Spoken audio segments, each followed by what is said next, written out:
This is for anyone who feels like nothing's going your way.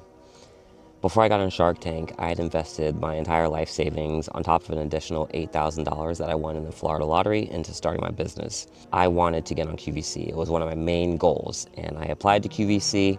I knew it would sell. I knew it would be really popular on QVC, but they were not interested.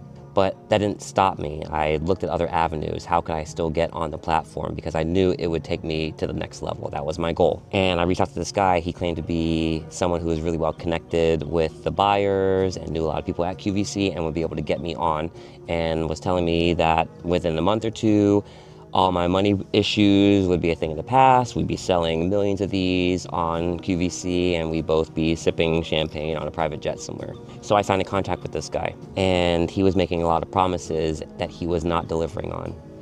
There was deadlines that he just kept missing, and I remember feeling so excited when I first signed the contract. I felt like it was like the first day of the rest of my life. You know, it felt like something was about to happen, something big.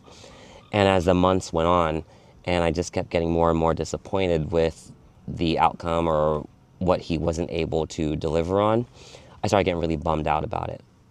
But I was still pushing my product and selling my business, and I was still doing my thing. And I did eventually get on Shark Tank, and one of my goals for Shark Tank was to make a deal with Lori Grenier, because she's the queen of QVC, and I knew she could get me on. And I did. I got a deal with Robert and Lori. The QVC agent guy found out about me getting a deal with Lori before my Shark Tank episode aired.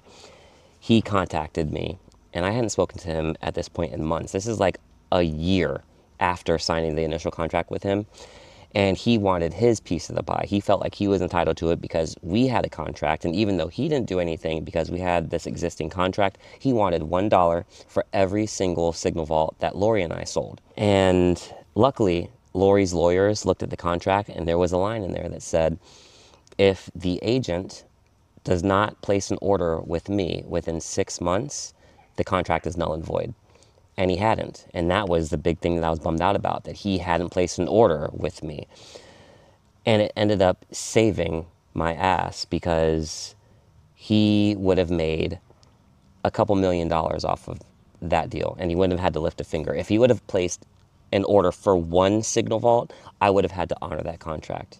So there's no way to know when an event happens if it's going to end up being good or bad for you.